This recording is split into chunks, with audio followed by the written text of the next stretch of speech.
1961 চনৰ পূৰ্বে ব্ৰহ্মপুত্ৰ নদী অসমৰ কোনো ঠাইত 1.5 কিলোমিটাৰ বেছি বহল নাছিল। কিন্তু সম্প্ৰতি পঞ্চৰত্নৰ পৰা বাংলাদেশ সীমান্ত শিশুমাৰালৈ 54 কিলোমিটাৰ দৈৰ্ঘ্য এলেকাৰ ব্ৰহ্মপুত্ৰ নদীৰ বহলতা গড় হিচাপত 37 কিলোমিটাৰকৈ বৃদ্ধি পাইছে। এনে স্থলত পুৰণি গোৱালপাৰা জিলাতে 18,117 বৰ্গ কিলোমিটাৰ এলেকা ভূমি ব্ৰহ্মপুত্ৰ বুকুৰ যা গৈছে। ফলত লাখ লাখ লোক নিজৰ ভেটি মাটিৰ পৰা উচ্ছেদিত হৈ ৰাজ্যৰ বিভিন্ন প্ৰান্তলৈ গৈ বসতি স্থাপন কৰিবলগীয়া হৈছে। এইসকল লোকেই বহু সময়ত বাংলাদেশী অনুপ্ৰৱেশকাৰীৰ নামত অন্যায় অত্যাচাৰৰ বলি হয়। এনে পৰিস্থিতিৰ পৰা ৰাজ্যখনত পৰিত্ৰাণ দিবলৈ ব্ৰহ্মপুত্ৰ নদীখন 2-3 কিলোমিটাৰ বহল ৰাখি সমগ্ৰ অসমতে নদীবন্দৰ নিৰ্মাণ কৰি নদীৰ বুকুত যা যোৱা লাখ লাখ বিঘা ভূমি উদ্ধাৰৰ ব্যৱস্থা কৰা হ'বনে?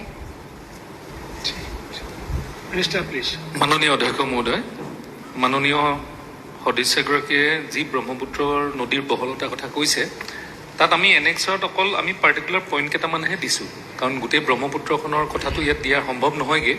সেইকাৰণে তেখেতে যদি আমাৰ চিফ ইঞ্জিনিয়াৰৰ লগত কথা পাতে, পাৰ্টিকুলাৰলি কোনডোখৰ জেগাত তেওঁক ব্ৰহ্মপুত্ৰৰ বহলতাটো লাগে তাৰ বিষয়ে তেখেতে গম পাব পাৰিব। দ্বিতীয়তে, আমাৰ যিখিনি সীমান্ত অঞ্চল, বিশেষকৈ এইখিনি ইণ্টাৰনেশ্যনেল বৰ্ডাৰ, তাতে আমাৰ ৱৰ্ল্ড বেংক বা ADB যিবিলাকে আমাক সাহায্যৰে আমি মথাউৰিসমূহ নিৰ্মাণ কৰোঁ বা আমাৰ গৰাখহনীয়াসমূহ ৰোধ কৰোঁ, এই অঞ্চলবিলাকত সেই প্ৰজেক্টবিলাক সাধাৰণতে লোৱা নাযায়গৈ।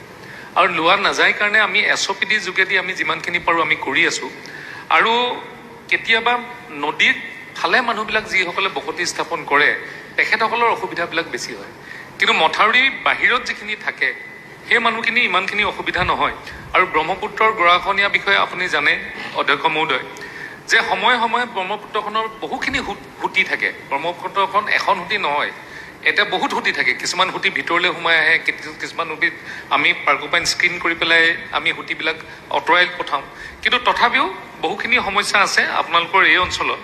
আৰু আপুনি যেনেধৰণে কৈছিলে সেই সমস্যাবিলাক আমি পৰৱৰ্তী পৰ্যায়ত কেনেধৰণে ব্ৰহ্মপুত্ৰ গৰাখহনীয়া আৰু চেনেলসমূহ ষ্ট্ৰীমলাইন কৰিব পৰা যায় তাৰ কাৰণে আমি কি কৰিব পৰা যায় তাৰ আলোচনা কৰি তাৰ বিহিত ব্যৱস্থা কৰা হ'ব।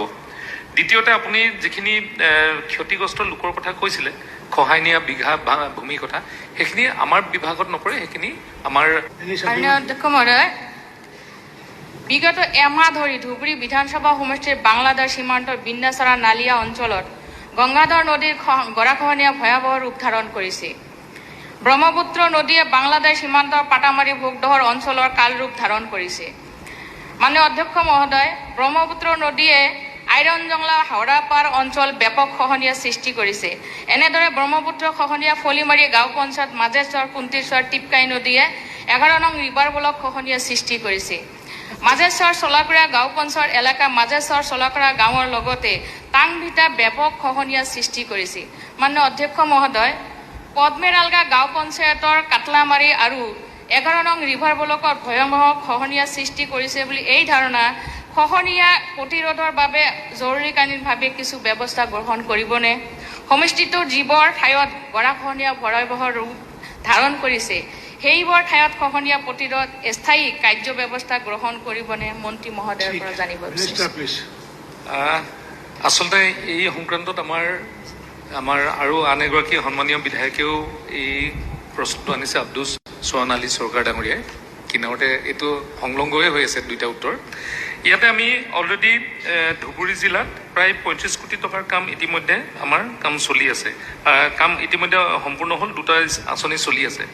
আৰু anti erosion measures to protect most vulnerable reaches of river Gangadhar on its both banks under Dhubri ডিষ্ট্ৰিক্টৰ ইতিমধ্যে টেণ্ডাৰ হৈ গ'ল আৰু খুব কম দিনৰ ভিতৰতে ইয়াৰো কাম আৰম্ভ হ'ব।